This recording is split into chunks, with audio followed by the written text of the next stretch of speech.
Live in New Hampshire, Nikki Haley on the stage in Manchester, finishing up her remarks there and welcoming some of her supporters up for pictures. 4 days to go until the New Hampshire primary. Nikki Haley had 6 events across the state today, a packed schedule through Tuesday, along with her, I think you could say, chief supporter, Governor Sununu here of New Hampshire. Donald Trump has added events and continues to add them, continues to bring in big-name surrogates, which I think shows at least a little bit, maybe not fear, but the Trump team is starting to pay attention. With us now to react to the Nikki Haley interview and more, managing editor right now of the New Hampshire Journal.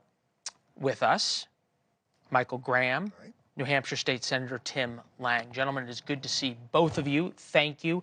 All right, fair enough, Michael, that Team Trump has reasons to be concerned? I would say that there's a real chance for Nikki Haley to actually win. I would say the odds are low, but look at Donald Trump. Remember the infamous 2016 election where the statistician said there's a 1 in 3 chance things that happen, 1 in 3 chance, happen all the time. What I think the number to look at for New Hampshire is turnout, and the magic number is 300,000. The Secretary of State today predicted 322,000. If it's below 300,000, I think Trump wins. I think he wins by 10. Makes it really tough to make arguments after he's won 2 states. Excuse me, he wins above 50%. Hard to make an argument. If it's between 300 and 330, I think you've got a race there where, he might come out on top, but it's interesting. If the turnout turns up, as some of the Haley supporters tell me they're looking for, thanks to the help of Americans for Prosperity, which has really been out working the streets in New Hampshire, if they can get their non-affiliated voters, unaffiliated as we call them, up to 350, they think they really have a chance to pull off an upset. So I've talked to some smart people who say not likely, but definitely a possibility. Tim, we've seen this in other states, and the line, right, is that Trump voters will walk over glass for him, and we've seen that, right? I saw that out in Iowa where it was negative 30 degrees and low turnout. Trump gets more than 50%, just the way it is. Are New Hampshire voters different in that this is a primary, you can vote all day? Is there more of a willingness to go out and to vote, even if it's not for Donald Trump? Oh, absolutely. New Hampshire has the highest count of undeclared voters in the nation. I think we have 39% of the voters in New Hampshire have decided they're not party specific. And so in New Hampshire, those undeclared voters get to walk into the ballot location and pick a red ballot or a blue ballot. They have a choice of either one. I think a high turnout, especially in undeclared, really goes towards Nikki, I think. Yeah, Michael, I think about important issues to New Hampshire voters: economy, housing affordability, that goes into economy, inflation, threats to democracy, immigration, healthcare, education, abortion access.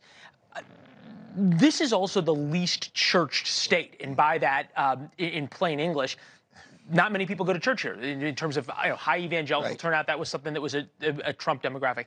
I asked Nikki Haley this in the interview, which is, if you can't win here, where you've got Governor Sununu, you have his political organization, you've been here living here for 11 months, you've got all the media focus, can she win anywhere? Well, I'm going to stick with New Hampshire, if you don't mind, because let the other states take care of themselves. The New Hampshire Journal, we focus on New Hampshire. It's rare we have a guy on television who doesn't want to broaden out his expertise. I used to be dumb professionally, and now I'm trying to avoid that if I can. The thing that I think people tend to overlook, and it was true in 2016 when Trump came in and won his first win. It was true in 2020 when there was really no race. It was Bill Weld, the Massachusetts governor, and you still had 170-some thousand people turn out for that primary. Republicans in New Hampshire like Donald Trump. They just like him. I mean, set aside the issues, whatever. They're fine with, Ron DeSantis and Nikki Haley on the issues, but they like Trump. And so if this is a Republican primary, Trump is going to do great. The thing that Nikki Haley wants to do is to turn it into a Trump plus primary, or a Republican plus primary, or a less Republican primary. And that's the only way she can make it competitive, because grassroots level up to the top of the party, you've got a lot of people who say, I don't like everything he does, and I understand why people hate him, but I just like Donald Trump. Senator, I don't know if we have the live picture of Trump's event, but yeah, it's filling up. These aren't the mass stadium rallies that he has done in the past. We saw that in Iowa as well.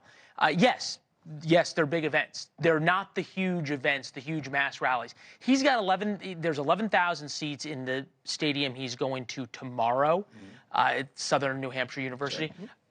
Is he going to fill that up, A? And B, is there enough people who are on the other side who are anti-Trump enough independents to cancel that out? Oh, I absolutely think he'll fill it. Okay. People will be coming from all over the place to go. Thanks for watching. Go to joinnn.com to find NewsNation on your television provider. And don't forget to click the red subscribe button below to get more of NewsNation's fact-driven, unbiased coverage.